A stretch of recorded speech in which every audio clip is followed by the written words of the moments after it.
Good afternoon, Madam Chair. We have a quorum. Very good. Thank you so much. Good afternoon, everyone. We'll go ahead and get started at 2:02. Our first item for action on the agenda is approval of the March 24th meeting summary. Anyone have any changes? If not, if I could get a motion to approve, please. So move. Thank you. In a second. Seconded. Thank you. I think that was Bob Day and Mike Sexton. All those in favor? Aye. Aye. Good. Any opposed? Great. Thank you so much. We'll move to item 3, which is discussion and recommendation for adoption of the 2050 Regional Transportation Plan. Will.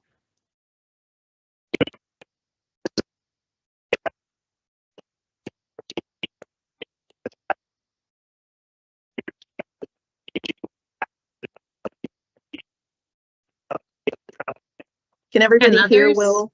No, No, I cannot. We can't I hear. cannot. Okay. Will, we can't really hear you. It's breaking up quite a bit. Okay. The speaker is go. right Oh, close to me. And if you have any problems, let me know. okay. That seems better. Thank you.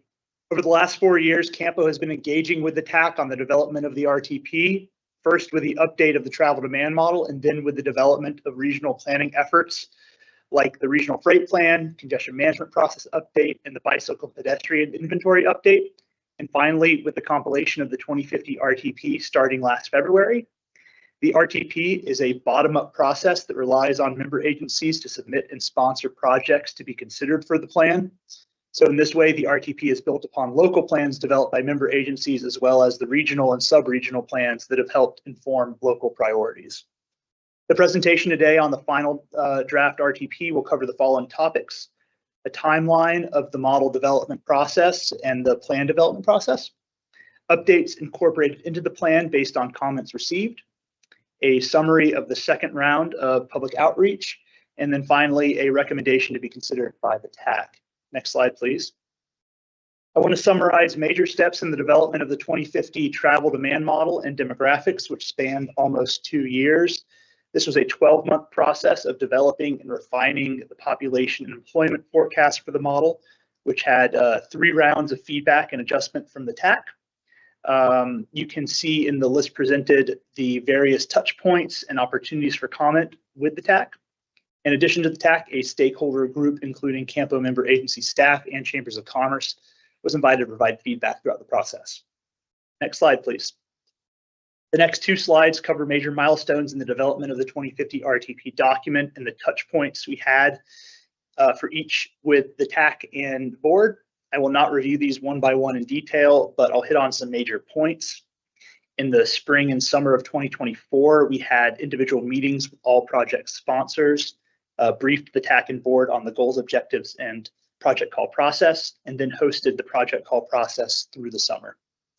In fall 2024, we reviewed the fiscal constraint methodology and calculated revenue limits with TAC and board and conducted the first round of public outreach. Next slide, please. In early 2025, we finalized the draft constrained project list, presented the draft 2050 RTP document to TAC and board, and began the second round of public outreach. In March, we presented to the TAC on comments received for the draft and expected updates from those comments. And then on April 14th, we hosted a public hearing at the TPB on the draft final RTP. The second round of public outreach, which we'll discuss later in the presentation, then closed on April 15th. Next slide, please. Next, I'm going to discuss the comments that have been received from TAC and CAMPO member agency staff since the opening of the draft RTP comment period and how those comments have been addressed. Details of these updates as they relate to the project list are documented in attachment A of the agenda background paper. TxDOT staff provided several comments on the draft project list. In February and March, TxDOT reviewed all on-system projects submitted by local sponsors to determine their concurrence with those projects. CAMPO staff reached out to local sponsors to discuss the results of this review and recommended one update to the constrained project list. based on these conversations. And through this process, CAMPO staff also identified 3 duplicate projects submitted to the plan, both by TxDOT and local agencies. From this, we worked with TxDOT and the local agencies to determine which projects to maintain. Cedar Park and Georgetown had projects identified as duplicates with projects submitted by TxDOT. And ultimately, both Cedar Park and Georgetown decided to maintain their locally funded project listings, allowing us to remove the duplicate TxDOT projects. Finally, TxDOT requested that we move the SH71 improvement project from Silvermine Drive to the Blanco County line from the constrained list to the illustrative list. They cited that this project has an indefinite timeline for development. Next, the Austin Transportation and Public Works Department provided comments on CAMPO policies and the plan process. Detailed responses from CAMPO staff were then provided back to the city. CARTS requested to add a discussion of projects completed through the region in the past 5 years since the 2045 RTP was passed. This section was added to the final RTP document. Cap Metro provided a letter with no requested changes, but it cited support for the plan. Pflugerville requested the removal of a study listed by TxDOT that had already been completed with local resources, and then TxDOT agreed to remove this listing. Travis County had specific comments on both the plan text and project list. CAMPO incorporated all the Travis County comments into the final plan. We also added several locally funded Travis County projects that were missing from the draft project list. Finally, we received a joint comment from Williamson County and Hutto. They requested 4 projects representing a new north-south arterial east of Hutto be incorporated into the constrained project list using 100% local constraint. Next slide, please. As previously mentioned, updates to the constrained project list are detailed in attachment A of the agenda background paper. After the duplicate projects were removed and the SH71 project was transferred to the illustrative list, this freed up some additional federal and state fiscal capacity. We prioritized 2 additional projects for the constrained list based on this additional capacity. The RM 1826 improvements in Hays County from SH45 to RM 50, and SH29 improvements in Williamson County from the Southwest Bypass to Butler Farms Boulevard. Updates to the travel demand model were made based on revisions to the project list, and I'll introduce Allison Flewitt with Kimley Horn to discuss those results. Allison? Thanks, Will. So we just wanted to hit a couple of highlights that reflect the ultimate outcome of our travel demand modeling exercise. So first off, we saw a significant reduction in our vehicle hours traveled between our 2050 no-build scenario and our fiscally constrained RTP 2050 build scenario. We also saw improvements in our overall travel speed between the 2050 no-build and 2050 build conditions. And I think one of the things that's perhaps most interesting is that with our identified improvements, they actually represent a reduction of more than 3 million vehicle hours of travel compared to those no-build. And then we see that 21 million person trips per day, that travel demand is expected to more than double. So when you put those 2 things together, we're seeing with that significant doubling of population employment, we are seeing continued decreasing in that vehicle hours of travel. So essentially, this is a validation of the network improvements that we are making across the system, that they are effective and they're demonstrating overall improvement, and it's having a regional impact across our study area. Will, back to you. Thank you, Allison. Next slide, please. I'm going to walk through how the constrained project list is broken down in terms of. Question, please. Sorry. Sure thing, Bob. If you go back to the last slide.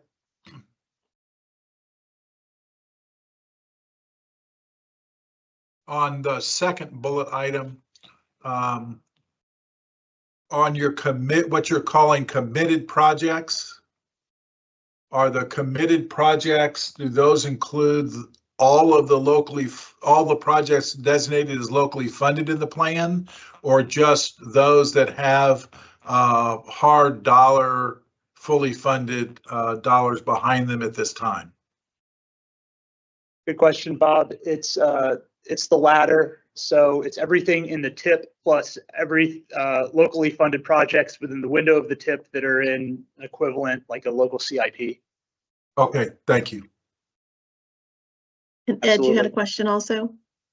Yeah, maybe more of a comment. I know on all of our plans, we're always falling up short as far as, they always say that the traffic you see today is probably not going to get any better in the future, that type of thing, except when we had the COVID outbreak. So I'm just wondering, I see these numbers here, but I don't know if it tells the real story, to a certain extent for the public. I know things will maybe maintain, but I'm not sure when we say that, from the no bill, of course, it's maybe there's a way to explain that. I'm not sure. I didn't attend or any of the public meetings, and so I'm not sure how it was explained to the public. But it's just kind of we're always surprised, and when we continue to have that doubling in population over the plan period, and I'm sure that's true with other communities as well. But just trying to keep up with what we have, I think that it's a don't undersell that we need more resources to continue to have a better quality of life, and where that may go to different transportation alternatives or public transportation or increased roadways with HOV and just wondering how that was portrayed in our meetings to the public. I think Joyce is going to talk a little bit about the public outreach here in a little bit. But the same information that's provided in the RTP text was provided to the public. Within that modeling section, we don't necessarily say this, but even though population is doubling, the amount of available funding is not. So I think that's a big element to emphasize here. Oh, Ashby's coming up because. So, yeah, I appreciate you. I think the second bullet attempts to get some of that. Hey, I think- Ashby, I'm sorry. You're breaking up for us.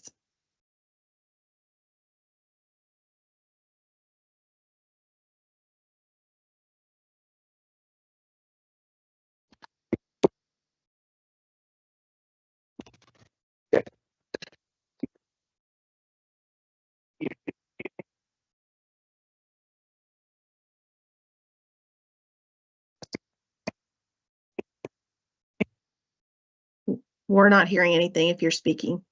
I think they're going to switch the audio in the conference room. If you can give them just a minute. Perfect. Thanks, Joyce.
Okay, can you hear us?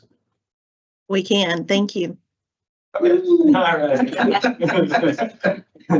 Okay. How many master's degrees did it take to so Ed, I was saying that I appreciate you. The second bullet is trying to get to some of what you said, because basically what that's saying to me is that we're going to see a 10%, 10 times increase in congested links by 2050. We have been, and somewhere else in the language in the plan, it talks about on the roadway side, even though population is doubling, lane miles only go up by about 21%. So, yeah, I think Ed, when we present this to the policy board, we probably need to make sure we've got more explicit language that clearly states that this doesn't completely solve the problem, and there's still need and demand out there. Yeah, thank you. I'm just also thinking about local governments have been kind of capped by the legislature that they can't raise their property taxes. Well, because a certain percentage, and where they had a larger percentage previously. And so there's a lot of constraints. I think that one of our local partners will be able to continue at the same level that they have in the past. So Ed, one of the examples I've been using for folks when I've been talking to them about the plan is carts. And I'm saying that we're seeing population increasingly going out to either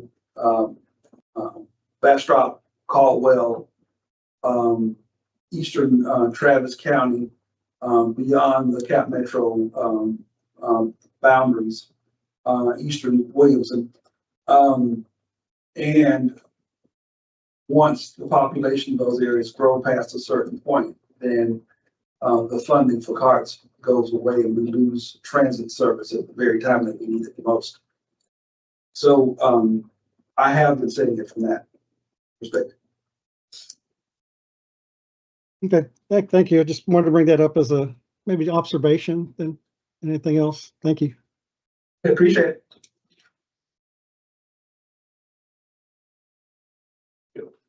Good, Will? You can already hear me okay? Yes, we can. Okay, great. Next, I'm going to walk through how the constrained project list is broken down in terms of regional funding capacity.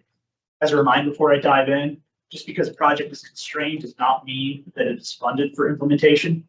Only projects listed in the TIP or those listed in local capital improvement programs are funded. Being listed in the constrained RTP project list does not obligate funding, federal or otherwise, to a project.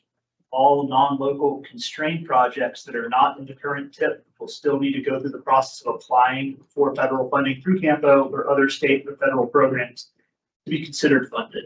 And at the point of funding, they'll be amended into the TIP.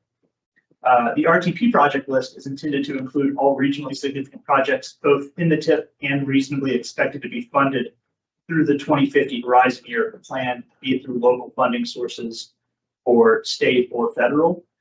So the pie chart on the left side of the slide shows the fiscal constraint breakdown for all projects in the constrained list, which includes the TIP, local projects, and projects needing some sort of state or federal funds for implementation.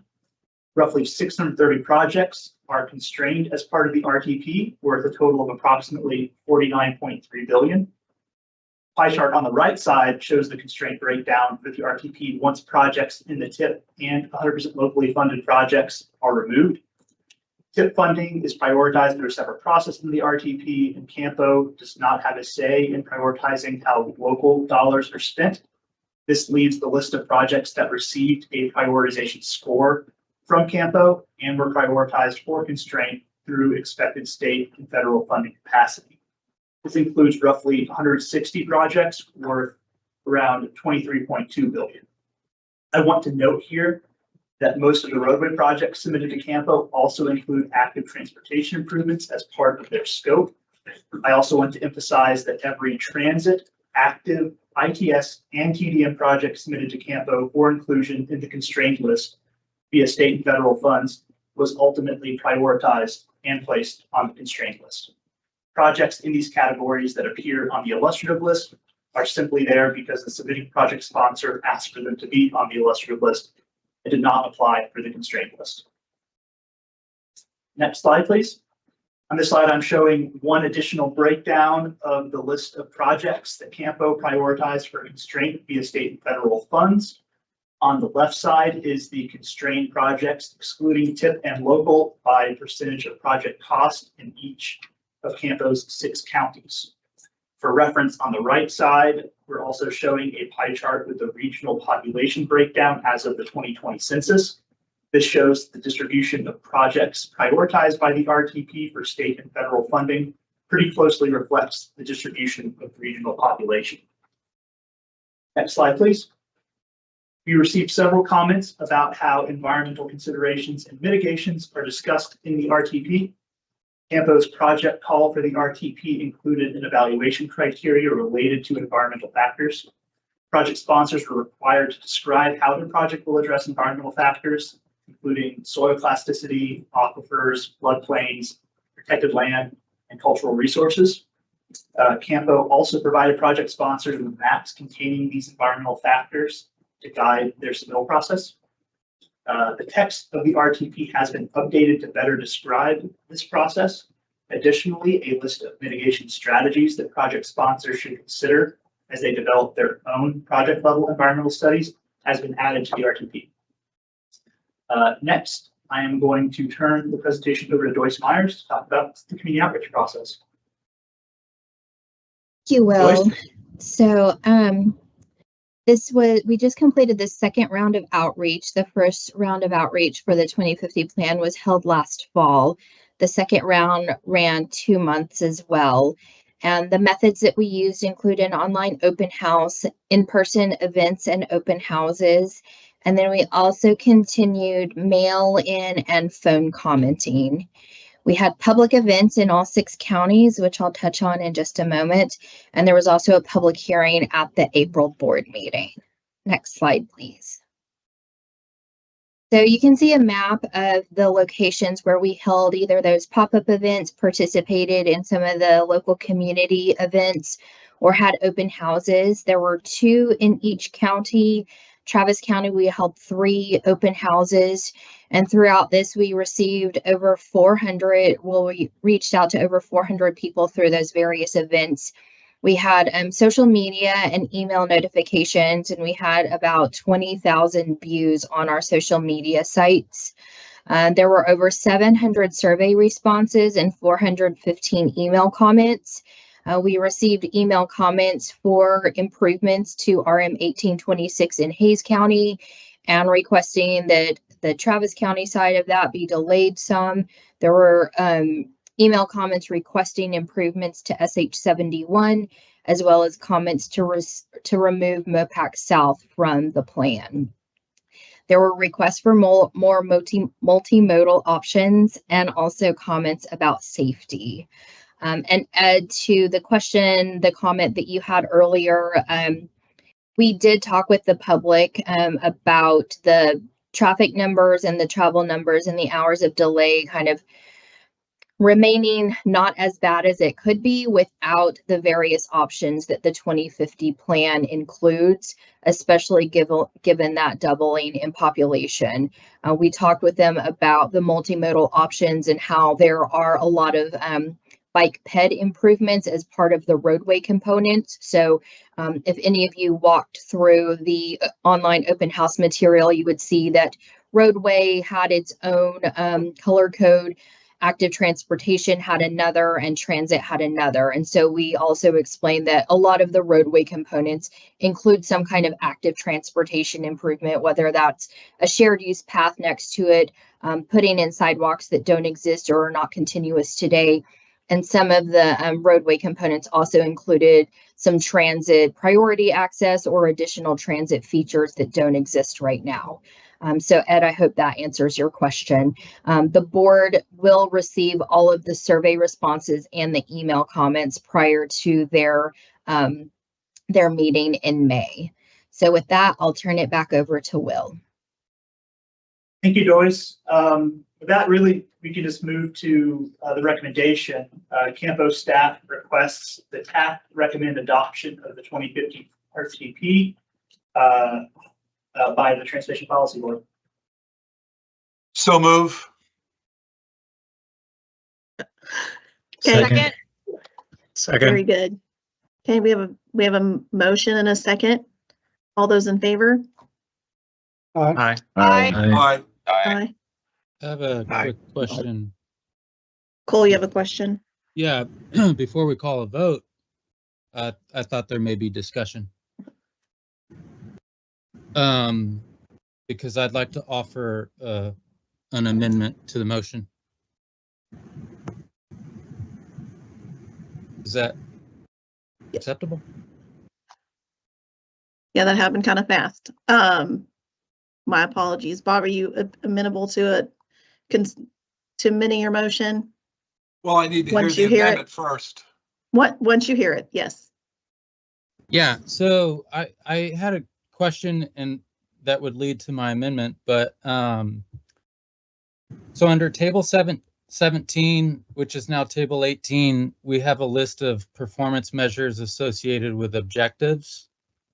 And I'd like to add % non-single occupancy vehicle travel to objective E for travel choices, which is currently does not have any associated performance measures. Will, would that be possible? I think this gets a little bit back to Neerev's domain. You know, every year we present our performance measures to our board. Which have already been adopted. For, adoption. And I don't know if we can add a new performance measure that's not been discussed by the board. Right, we have to date. No, I don't know how you calculate % non-single occupied vehicle trips. I mean, you could do it by commute, but commutes are only 1 of every 8 trips. So there's no metric, as far as I know, that can give you the percentage. That's when they're community survey. That's just for commutes. It's not for total trips. Not for total trips. Right. So could we do it if we use the caveat of saying it's just for commuters? Well, I would like to say that, you know, we haven't had time to really study the impacts of this request. We do have the ability to amend the plan in the future after we have time to see what the ramifications of the request are, and to maybe, if this is a concern of the cities, then maybe there's that statistic or another statistic that might even be better to consider. So I think we're opening. I'm open to considering in the future amending the plan to consider modifying the characteristics, but not at this time until we've had a chance to fully evaluate the amendment. So I'm not open. I'm not considering that a friendly amendment at this time. Okay. Randall, did you have a Cole? I'm sorry, hold on. Cole, did you have any other follow-up to that?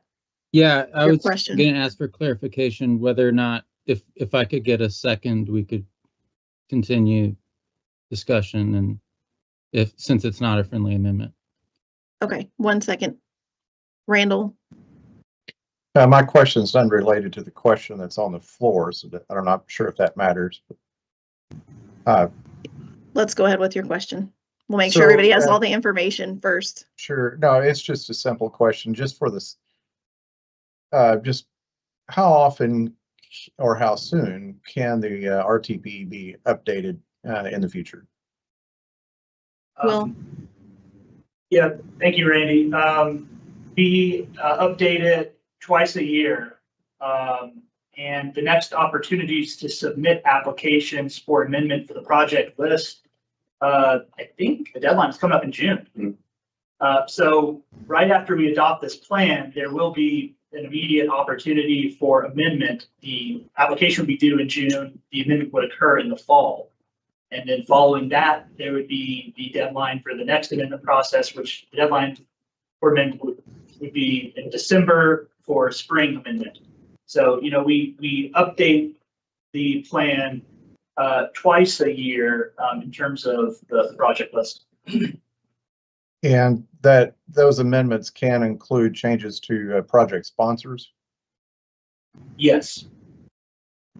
Thank you. okay. Thanks, Randall. Kathy?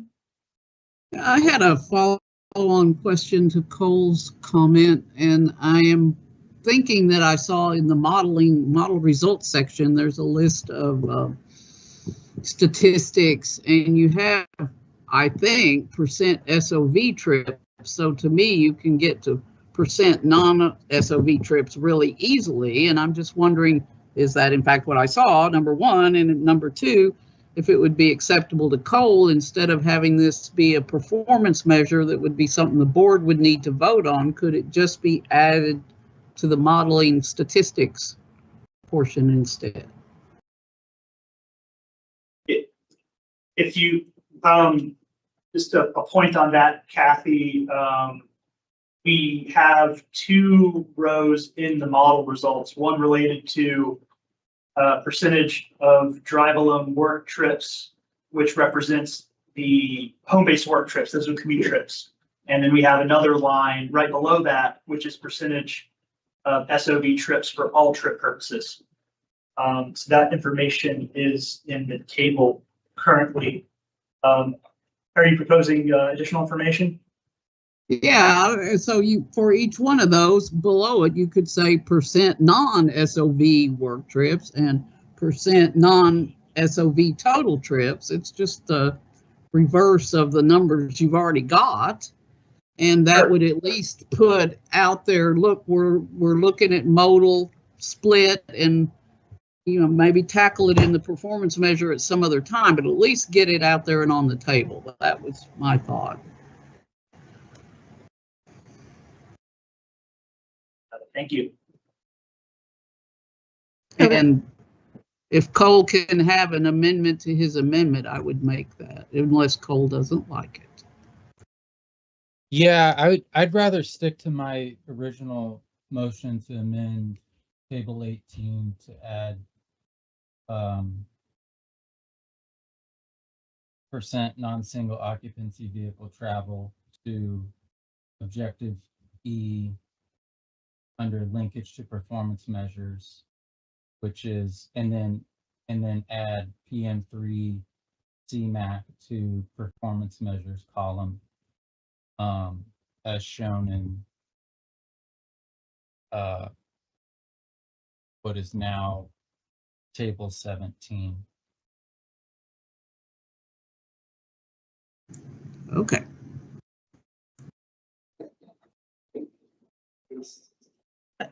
Is that feasible, Will? Yeah. Before I get other people seconding. Yeah, I guess we're thinking about, well, I mean, in that table, we do say PM3 and CMAC for other objectives and other linkages to performance measures, that we make it clear that CAMPO is in attainment for air quality, and thus any linkage to CMAC is just proactivity. So I don't set by us or don't set by fellow admins. Those are the PM3 and CMAC. That's type stock, right? And I don't know if tech stock has a performance measure related to SOV remote split.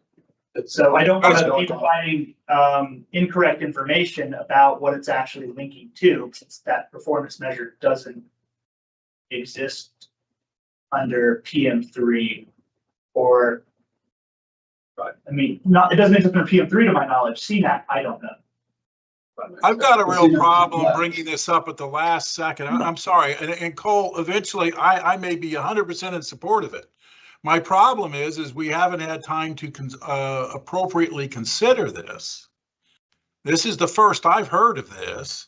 And we do have a process to amend the plan in the future after we can consider what the ramifications are. But bringing it up at the last second, I've got a problem doing that when we haven't had time to fully figure out what the ramifications of your request is. Like I said, I may be 100% ahead of it. It's just the timing of it. I can't consider it because I don't know what the ramifications are. Just Erica, because you could put the data there, that's irrelevant. It's should you put the data there. Erica, did you have a question or comment? Well, I was going to second Cole's motion if that works, instead of it being a friendly amendment. Okay. Everyone, Yeah. oh, And I could provide a response to Bob's comment. okay, Cole, go ahead.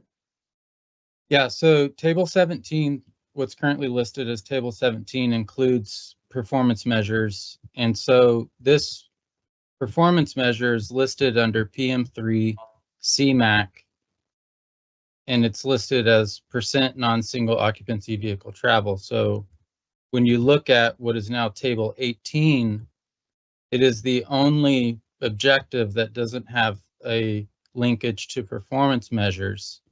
And so just as other objectives are referencing PM3 and CMAC PM, it has an asterisk in that column that says CAMPO is in attainment for air quality and is thus proactively working to improve conditions through these linkages. So it's the same approach that's being requested to measure our performance towards the travel choice objective using that previously listed performance measure under table 17. Okay, Ed? Yeah, I was wondering if maybe if the staff and City of Austin can get together and kind of figure this out and then come back with a, short memo to the TAC, not to say that we'd vote on it, but otherwise, you could note that we've discussed it and because Cole can go to one of his, one of the members from City of Austin and they can make an amendment at the meeting when they adopt the plan. Just another way to kind of go about it to get us all comfortable. So, Madam Chair, we've got a little bit of a process issue because these performance measures have already been approved by TAC and the board. And to change them, I think we'd have to go back. Or y'all can certainly say, like Ed just said, that you could mention it to the board as part of the TAC report. The board can do what the board wants to do. Or you can wait until the amendment process comes up in the fall, like Bob said. And that would give not only the board time to look at it, but also the TAC members time to look at it and be informed on it, and then provide information back to their primary voting members on the board.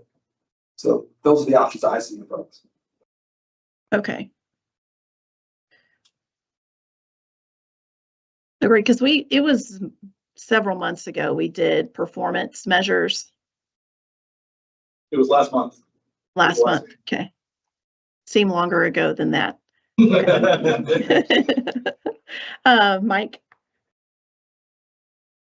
Yeah, so I think based on what Ashby's saying, I like the option of noting to the policy board that we've discussed this item, but then also maybe our recommendation from the TAC is to consider this as the amendment process.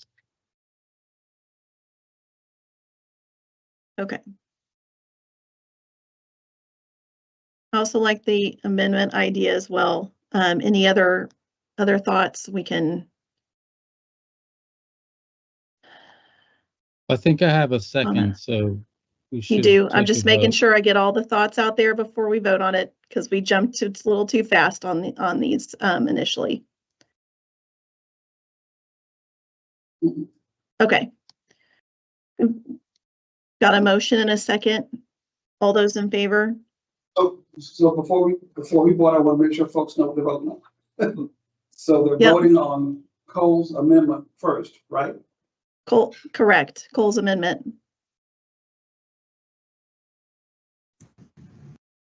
Okay, all those opposed? Oh. How are we voting, by hands or? Well, before we had done, let's go with hands since it'd probably be split. All those in favor, raise your little hand.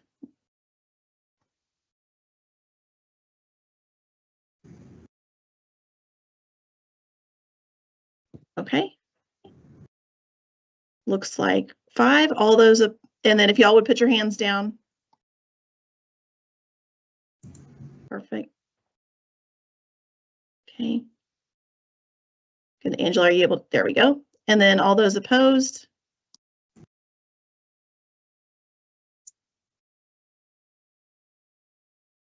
Everybody get in. Opposed. Okay. So as opposed, so you'll take your hands down. To have a motion to, Cole, you want to bring it back as an amendment later? We can also put, if I get a motion to make it as part of our recommendation for a future amendment, we can do that as well. Yeah, I'll move to make a recommendation to bring it back as a future amendment item. Okay. And do we have a second? I'll second that. Okay. Then we'll do the same thing. Though, Bob and Randall, I see your hands up and I can't tell if it's from voting or not. That's false alarm. My apologies. Okay. Okay. All right. Madam So Chair, can I get the name of the person that seconded the motion? Erica Leak. Thank you. You're welcome. Okay. We'll do the hands again. All those in favor to bring it as an amendment in the future, please raise your hands.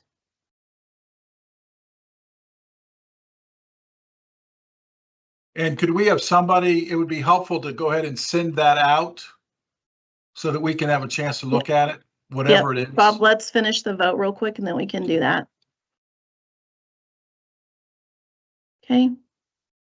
There, put their hands down. Anyone opposed after all the hands go down? Hang on. Oh, to meet in person. Okay. Any opposed, you can put your virtual hand up. Okay. And then, yeah, if we could see that amendment ahead of time, that'd be appreciated. Okay. I think with that, then we are good. Ashby on item 3. So we'll move. We have to go back now to the original motion. The original motion, you want us to go back to the original motion was to approve the adoption of the 2050 RTP. Motion in a second, please. Bob? I had motioned. And second, Mike Sexton. Okay, we'll do the little virtual hands again. All those in favor?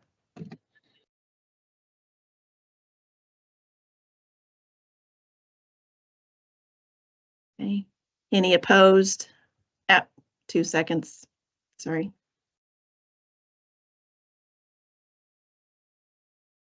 Okay, good. All right, any opposed? Please raise your hands. Okay, motion carries. Okay. All right, item 4.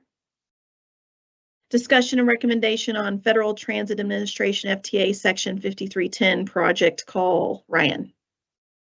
Thank you. Can y'all hear me okay? So item 4, this is the FTA Section 5310 program project call, and so we're bringing this to the TAC for potential recommendation. To remind everyone, this is a Federal Transit Administration program that's administered by Cap Metro, but CAMPO does the project selection through a competitive process. Now, this program is a specific pot of money to fund local transportation programs that support mobility options for seniors and individuals with disabilities. And there are really 2 buckets of funding. We have traditional capital projects, which includes vehicle purchase and minor support infrastructure projects. And then we have other quote unquote capital projects and operating expenses, which is the other bucket of funding within 5310 that pays for operational expenses. Go to the next slide. So just to kind of take a step back, we started the project call process in January with applications due in March. We've done the technical review and the scoring of the applications. We've taken it to the policy board, and now we're back here asking for a recommendation. The funding availability, we have close to $6 million of funding available, with a maximum of 2.5 million available for other operating expenses and a minimum of 3.5 in traditional funding. Go to the next slide. Just to remind everyone, the evaluation process, this is a process that was put together jointly with Cap Metro and the Regional Transit Coordinating Committee, which is highly involved with the 5310 program. This is essentially the funding to implement the RTCC's regionally transit coordinating plan for the region. And so they helped us put together the scoring criteria. We evaluate projects through eligibility. This particular bucket of 5310 funding has to be spent in the urbanized area. TxDOT does the rural area of the region, and sponsors are typically nonprofits, though government agencies are also eligible for funding. We do a readiness evaluation, and then as projects go through readiness, we evaluate them through the scoring criteria to develop the recommendation. And on the next slide, we do have the award recommendation. This is also this kind of a truncated version of what was in your backup materials. And so we have finalized the scores on the right. One thing I do want to point out, there's a difference between the background materials as well as what we presented to the Transportation Policy Board, and that relates to CART's request. We had discussions with the Federal Transit Administration. We originally had their request under the other operating expenses, which we typically don't have enough funding to fund everything in the other category, but because we were able to move that funding over to traditional CART's request. I also want to point out that we received a Transportation Development Credit application from CART's, and so they're in your background materials, you'll see that the recommendation was originally $816,000. Now it's $1,020,000. And so we've made that adjustment. And then with that change, we do have enough funding with which to recommend all of the projects and all of the funding requests. I do want to point out that it is critical, even though we have the funding available, that we don't always, it's not always appropriate to recommend a project if the score is so low. I think in this case, we reviewed all the applications and we think they're all worth recommending for funding. Even if they got a low score, they're still worthwhile programs. And so that's why it's part of that recommendation. So I just wanted to point that out. This is good news. We'll have close to $1 million, which will roll over into the next project call. We do this project call every 2 years, and it's typically the same applicants for these same programs. This is a really good pot of funding, and it's really critical to provide these services. A lot of these nonprofits rely on this funding for their continued operations, and so this is a really important program in the region, albeit it's a little small, but it provides that really critical service. So I forgot to provide a recommendation slide, but as a financial item, I always like to ask for a vote from the Technical Advisory Committee on the process that we used, just to make sure that the process is sound and that the recommendations are appropriate for the policy board. So with that, I'll take any questions and ask for a recommendation. Anyone have any questions for Ryan?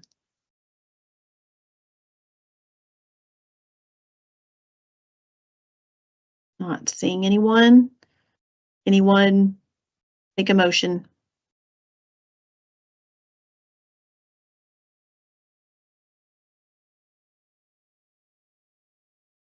I'll move approval. Oh, thank you, Kathy. I didn't want to make the approval since we're applicants, but I'll second the motion. Okay. Okay. So Kathy motions for approval with second by Ed Collins. All those in favor, please say aye. Aye. Aye. Aye. Thank you. Anyone opposed? Motion carries. Thank you, Ryan. Thank you. We'll move on to the information section of the agenda with item 5, presentation of draft fiscal year 26 and 27 Unified Planning Work Program. Teresa. Good afternoon. This is a presentation of the draft fiscal year 2026 and 2027 Unified Planning Work Program. The UP, which is also called the UPWP, It is a federally required document that identifies the planning priorities and activities to be carried out within the CAMPO region. The UPWP for CAMPO is adopted every 2 years and may be amended throughout the 2 years. Next slide, please. This document is FHWA and TxDOT approved template. It covers 2 fiscal years. We based our budget on 8.1 million PL funds that we received from FHWA for fiscal year 2024 and 2025. Next slide, please. The UPWP identifies 5 main tasks, which include the administration, data development and maintenance, short-range planning, the metropolitan transportation plan, and special studies.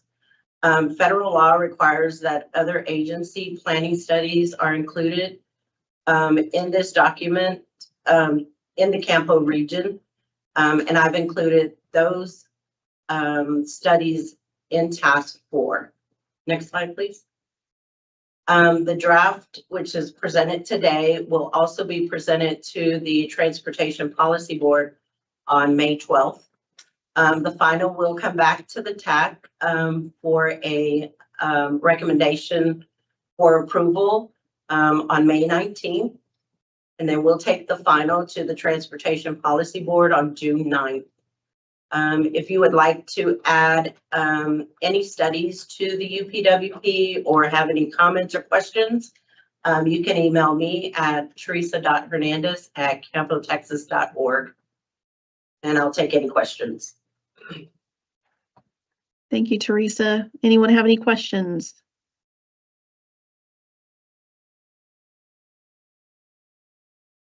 Nope.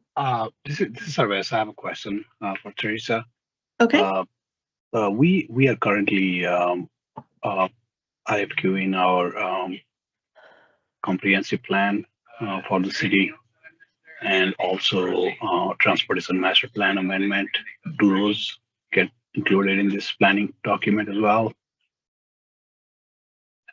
You would like to include this in the planning document? We don't want to put those in. What is it?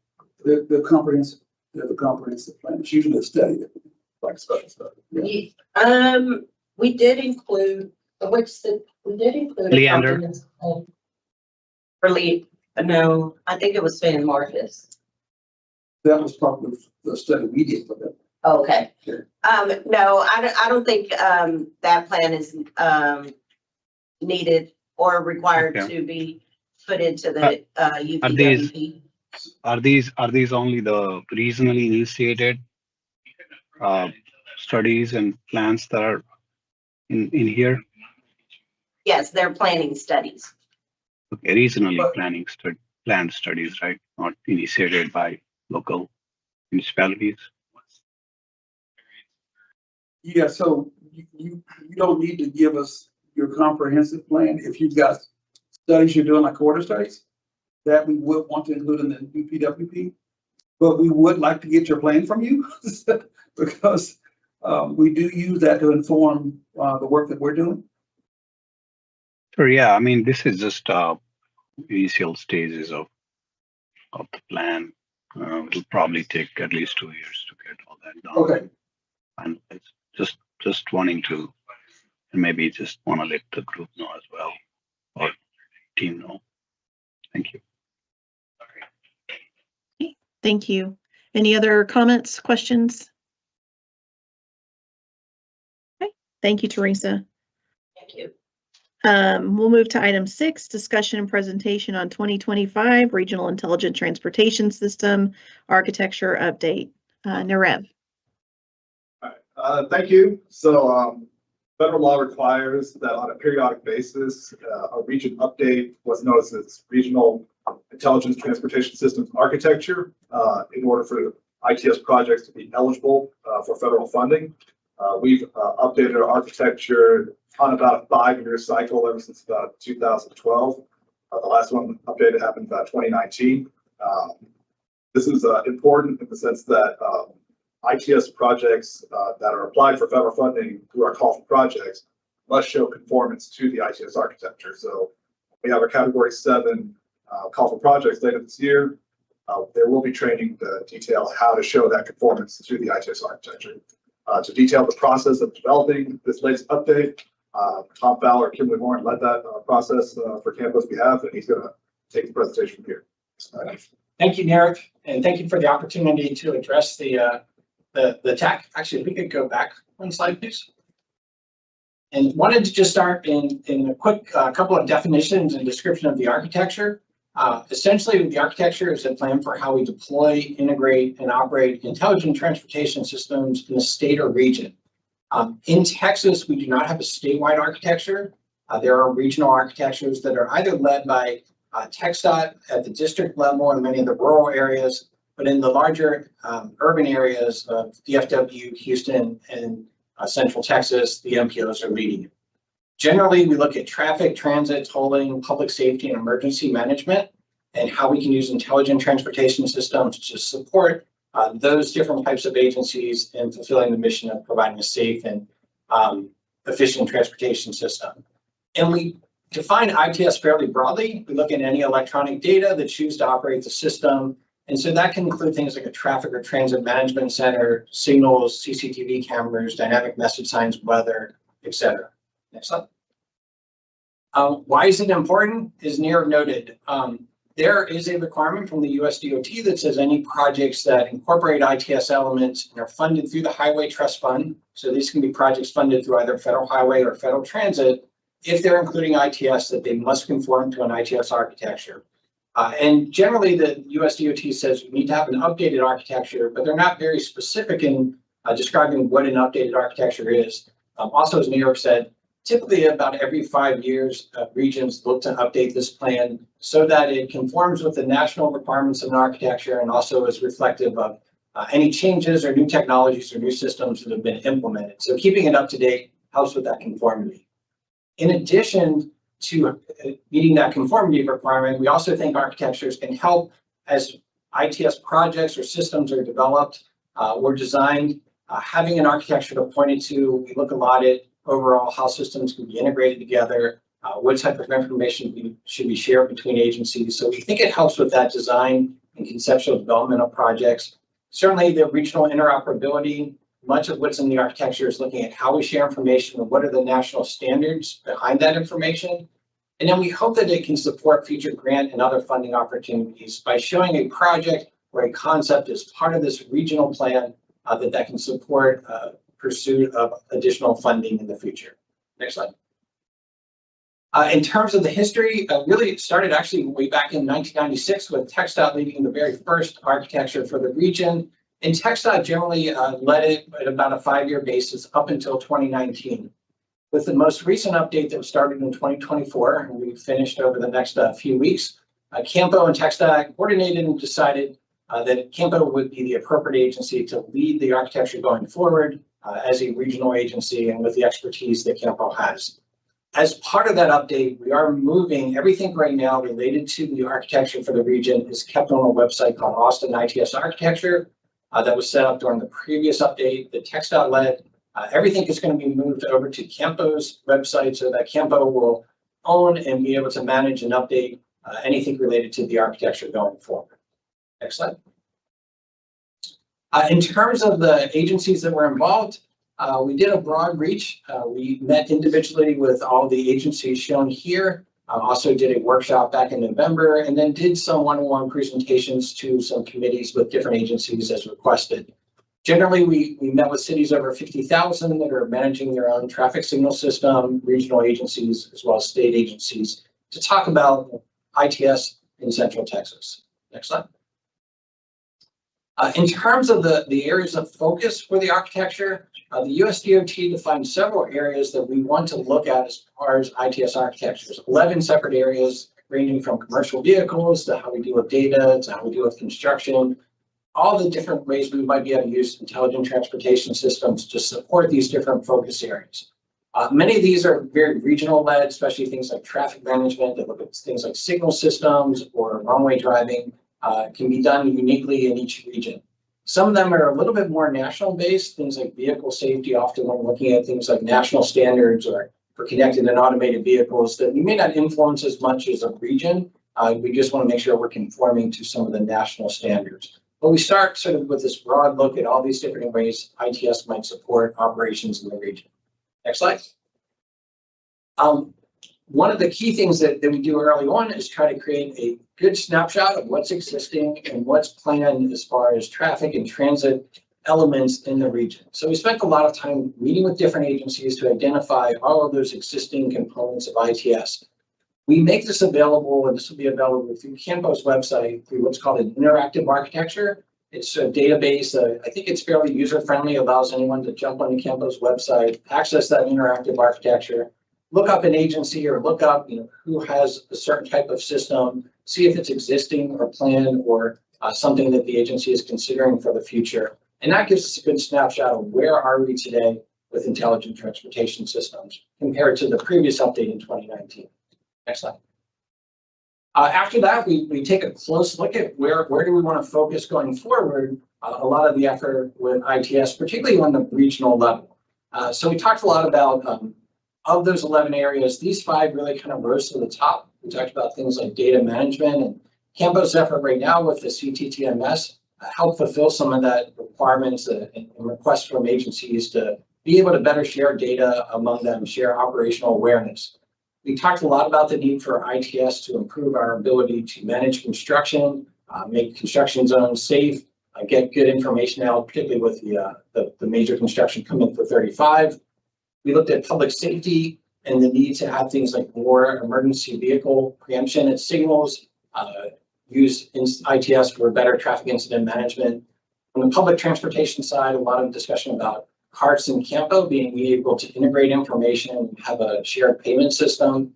And then finally, traffic management, which is sort of often our main focus, things like additional CCTV cameras, being able to share information for better operational awareness, improving signal timing, looking at something like a regional TMC to better operate the system as one system. Next slide.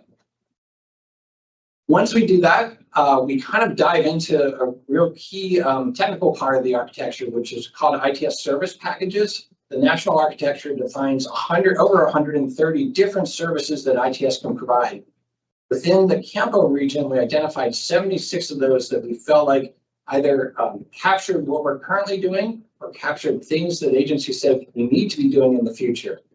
We prioritize those different service packages as high, medium, or low, and then we map out for each of those how different agencies are either doing or plan to do them in the future.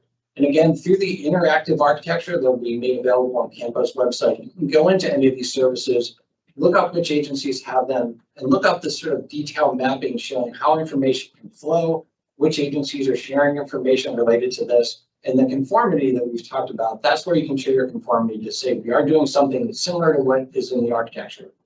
The architecture is a living document, so you're not tied to this for the next 5 years until the next update. You can make some adjustments year to year to the architecture if needed, but this gives us a good basis for what we think ITS should look like in the region. Next slide.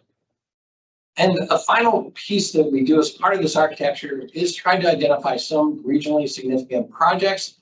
These are projects that are often involve multiple agencies, multiple systems that can move ITS forward. So we had 7 projects that we really focused on, talked a lot with all the agencies during our workshop in November. Things like having a regional traffic management center that TxDOT's currently looking at, having more real-time data sharing, again, the CTTMS, as well as the construction partnership program that are being implemented, help fulfill some of these needs, but not all of them. We talked about more live video sharing, having a platform to share all the video that's available, but make that available to all agencies. Additional rail crossing detection and making that information available across the region to both traffic and emergency management agencies. The need for a regional fiber network plan was discussed, particularly the idea of trying to connect centers up across the region so we can share operations, expansion of HERO, and then having a transit fare payment platform for CAMPO and CARTS to share payment and allow people to buy one fare. In addition to those projects and programs, we also just talked about the overall need for automation. A lack of staffing was also identified as one of the barriers to improving operations as far as ITS.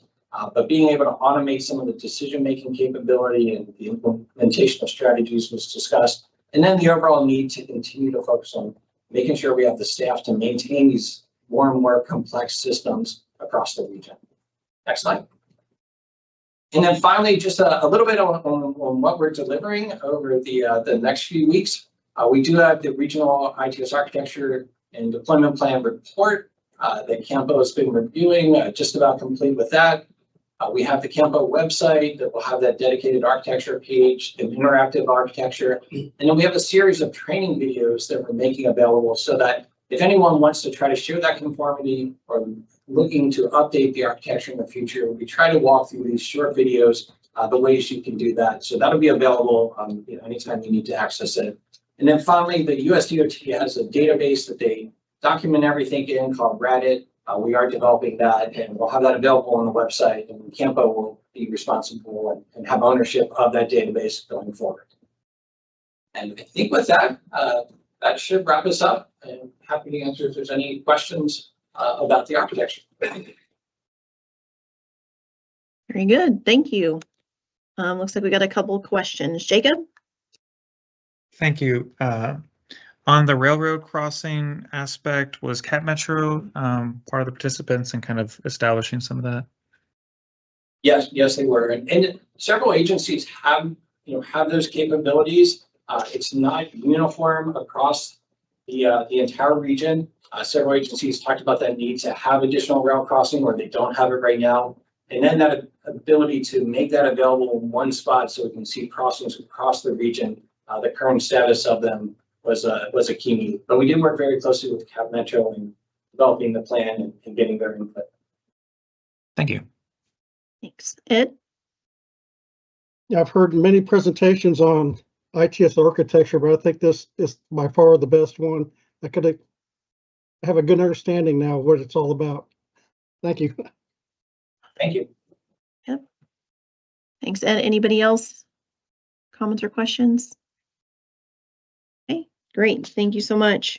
Move to item 7, discussion on the 2026-2029 call for projects for transportation alternatives set aside and the carbon reduction program funding.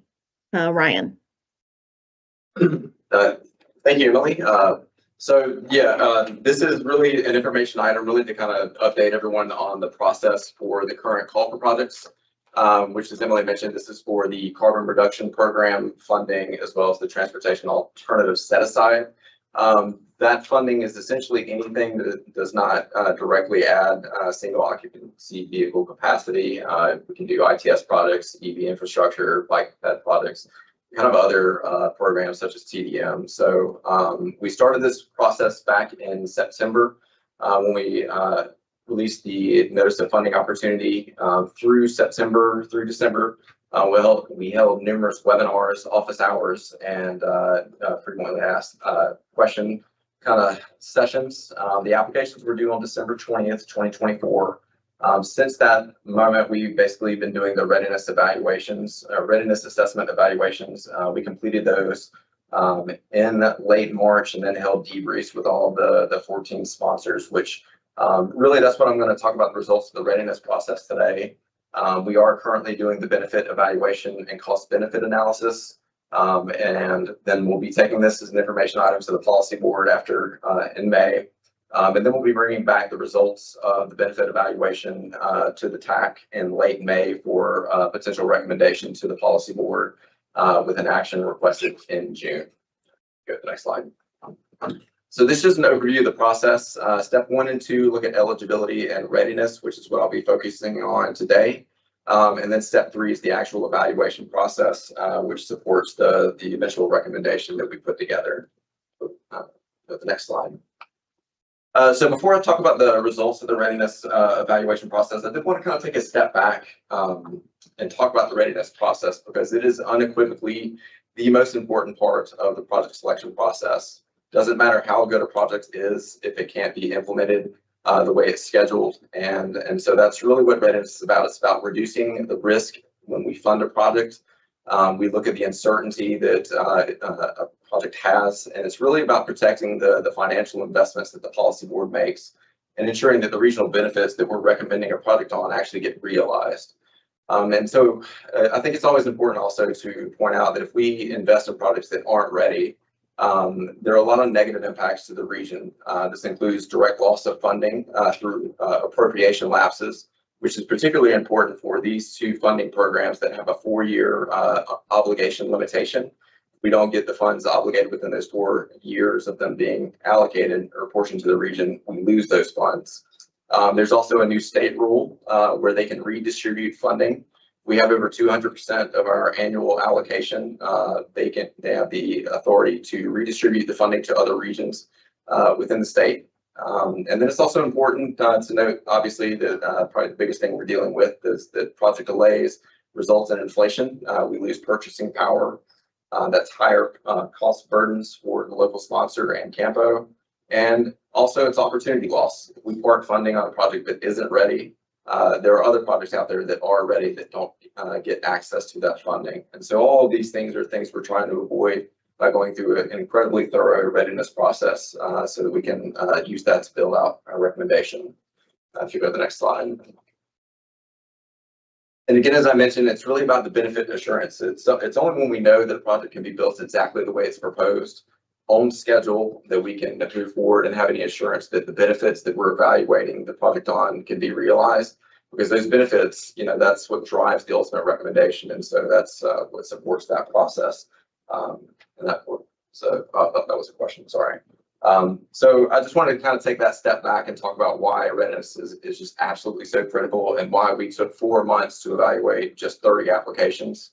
And so I'll talk about that in the next slide. I really want to talk about the readiness review process. And so on the left, you'll see these are the readiness assessment measures that we use. Obviously, it depends on the phase that the funding is being requested for, but we look at these 14 measures. So once an application was submitted, the primary review, the first review was done by staff. And then once that was completed, we sent those reviews to our general engineering consultant, where they did a second review and reviewed the results of the first assessment. And then together, the final review was put together between staff and the GEC for those final reviews. So we sent those results out, and then we held sponsor debriefs with all 14 sponsors that requested a debrief. So that was the process for that.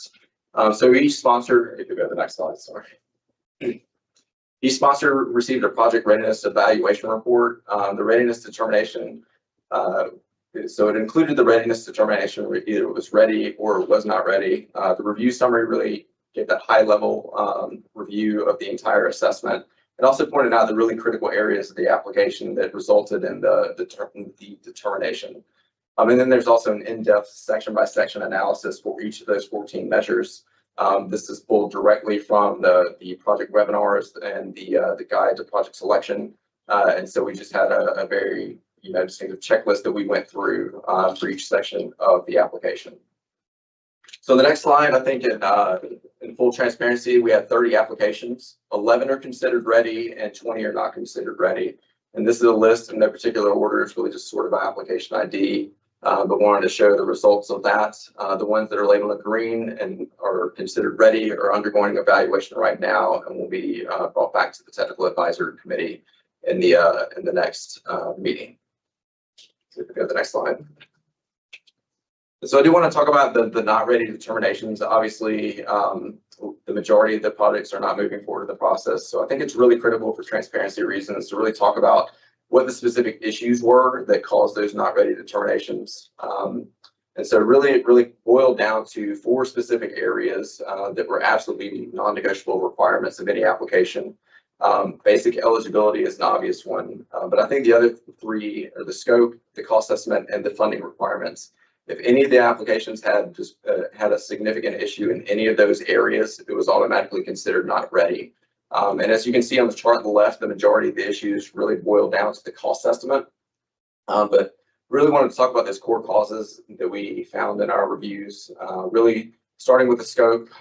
If scopes were unclear or undefined, If they were inconsistent with other areas of the application, most especially the cost estimate, if they were ineligible activities, or if there's really no documentation to help us define that scope, those were issues that would knock a project out. With the cost estimate, again, inconsistency with other areas of the scope and application were major issues. One of the things we absolutely requested for the cost estimates is that we needed the methodology. We needed to understand exactly where those numbers and those cost estimates were coming from so that we could justify them or verify that they were reasonable numbers. Again, with cost estimates, we don't want to put too much or too little on a project. And so we needed to see where those numbers were developed to make sure that they were reasonable for what they were. And then in some cases, we have projects that just weren't developed enough to develop a cost estimate from. And then some cost estimates had some significant calculation errors that resulted in some issues there. And then again, documentation was another issue. And then finally, funding issues. These are the funding requirements where you have to verify that you have the match and the upfront project expenditure money available and committed to the project. And so a lot of the projects that weren't moving forward either didn't have the dedicated funding available at that time, the funding that was committed was ineligible, or the funding amounts didn't cover the actual cost estimate and were inconsistent. And again, no documentation verifying that we were able to verify. So just really, and obviously there were other issues that we identified, but those are a little bit, there's slightly more flexibility in the other areas where, the readiness takes into consideration the context of every single project. Every project is a little bit different than the other ones. And so there's always that context specific review that we do. But significant issues in those core areas were just, absolutely non-negotiables that drove the results that we had. So with that, if we go to the next slide, just want to talk about the next steps. So ready projects are currently being evaluated through the benefit criteria. We're doing the planning factor criteria and the cost benefit analysis. We'll be bringing that back to the TAC next month. So projects that were considered not ready. So I want to thank everyone who was on the line that was actually participated in the debriefs. But one thing I wanted the debriefs to be was a forward-thinking process. We do have another opportunity they can resubmit their applications in the upcoming call for projects for surface transportation block grant funding. That's currently scheduled to open in August or September. It's going to be the exact same process and the exact same application. And so not ready projects that they can be refreshed and resubmitted later on. And also we received feedback from the process that we'll consider in the next call. Every time we do this, we learn something. And so I think we'll bring that back to the technical advisory committee for discussion at a later time, but happy to discuss it here as well. So with that, that's the end of that update. Any questions? So, Train, Ed? Are these funds available yet? I thought I read where there was I won't say a directive, but a notification from FHWA that these funds were kind of put on hold. So they were temporary. Yeah, that's you're talking about the carbon reduction program? Yes. Yeah. Yeah, and so like back earlier in, I believe it was February, they were put on pause for a little while. Matter of fact, our transportation our TDM program got caught up in that. And then later on, they were turned back on. And so that is an important thing to point out, that the carbon reduction program, at this point, we haven't heard anything else. We assume the funding is still there until otherwise said. So I think that's kind of quieted down a little bit, honestly. So until otherwise, we'll, still allocate this funding as appropriate. Yeah, just one other comment is, project development takes a long time. When I was at TxDOT, we were working on SH71 overpasses, and finally they were getting funded now, almost 12 to 15 years later. So it's I'm not sure what the magic solution is, but maybe we should be looking for longer periods of time for projects to get ready. And I know that presents a problem for the board of allocating money to projects that take so long, but that's something that kind of a reality. I wonder how other MPOs are addressing that issue. You don't have to answer that today, but it's something we might want to consider. That's a good point. I know other MPOs Yeah, they do it differently. It is kind of it's a challenging thing because the development process is that long. I don't know, in some cases, I know some MPOs will select a project that's 5 years out, but then they'll reevaluate it year after year after year to see where it is and then move it out. It's basically a musical chair situation. That would look very different. Yeah, just a consideration, maybe see how others are getting their products ready, and putting together applications not an easy thing, and then but I think you've done a really good job about letting people know about what was expected. So this first run through, I think, is very informative. Thank you. Thank you, Ed. Any other comments or questions? Okay, seeing none, we'll move to item 8, report on transportation planning activities. That's just me. So in April 2023, the policy board awarded $4 million in carbon reduction program funds to implement the region's TDM program. And in April 2025, the Federal Highway Administration finally approved those funds for use. So in that time, the funding that we had lapsed, and we did have a TDM subcommittee, a tax subcommittee for TDM that also didn't meet for a year because there was no funding to do anything. So we are now in the process of negotiating a contract with the consultant. Once that's done, one of the first things we'll do is have discussions with the TAC about reconstituting the TDM subcommittee. That might happen in the May or the June or later this summer, one of those meetings. But just wanted to let y'all know that the money finally got approved, and we're going to be moving forward, and we'll re-engage with the TAC later this summer about that. That's all we have for planning activity reports. Great. That's the great news, Rev. Thank you. Okay, we'll go to item 9, TAC chair announcements. See on the agenda our upcoming meetings, but I would say we are working on setting a couple dates in the near future so we can all meet in person. There's a lot of new people on the TAC since we've started meeting virtually for the last couple of years, and be good to have some FaceTime with everyone during a meeting. So working on that. So expect to see that in the next couple of months. With that in mind, the next transportation policy board meeting is May 12th at 2, and our next TAC meeting is May 19th at 2.